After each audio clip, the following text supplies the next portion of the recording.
Awkward o nakakailang ayon sa Malacanang kung si Pangulong Marcos pa ang mag-aata sa Senado na simulan na ang impeachment trial kahit nakabreak ang Kongreso. Kaya naman mukhang sa Hulyo pa talaga magsisimula ang impeachment trial na ayon kay Senate President Escudero ay target matapos sa Oktubre ng taon. Narito ang ating balitang A to Z.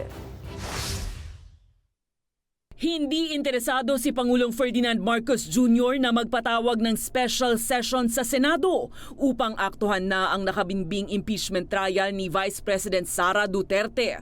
Ayon sa Malacanang, it would be an awkward position on the part of the President to voluntarily call for special session, considering that there is this ongoing intrigues that the President is behind the impeachment proceedings. Pero nakahanda naman sumunod ang Pangulo sakaling ito ang hilingin ng mataas na kapulungan. Yun nga lang, mukhang hindi rin magpapatawag ng special session ang liderato ng Senado. Sa press conference sa Sorsogon ngayong araw, muling iginiit ni Senate President Francis Cheese Escudero na sa Hulyo pa masisimulan ang mismong impeachment trial kasama ang mga bagong upong senador. Ayon kay Escudero, posibleng umabot ng 3 buwan ang pagdinig. So antes kami mag-recess by October of 2025, tapos na tabi ini, mapagbobotohan na tabi ini. Pero kahit hindi pa gumugulong ang impeachment trial, nilinaw ni Escudero na hindi siya interesadong maging ikalawang Pangulo.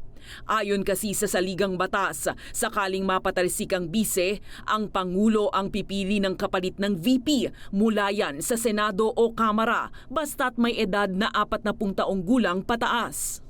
Ang pangit naman nun sa panlasa, kami magdedesisyon, kaugnay niyan, tapos yung pala, interesado ko at gusto ko pala. So ngayon pa lang sinasabi ko na, hindi ako interesado, tatanggihan ko yun kung inalok man sa akin yun.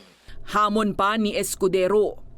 Sa parte ng Kamara, siguro dapat ganun din, di ba? Kasi pipili nga mula sa Kongreso eh. Hindi naman din siguro dapat konsiderahin yan nung mga pumirma at nung mga nagsusulong ito. Dahil baka mamaya masabihan sila na ito lamang pala ang interes at gusto nila kaya nila ginawa ito. Sa ngayon, ang gumugulong naman ay ang petisyon sa Korte Suprema na inihain ni VP Sara na layong ipabasura ang impeachment case laban sa kanya. Hindi naglabas ng temporary restraining order ang SC kontra sa pagdinig ng Senado. Pero binibigyan ng kataas-taasang hukuman ng 10 araw si House Secretary General Reginald Velasco, gayon din ang House of Representatives at Senado upang magsumite ng komento ukol sa issue.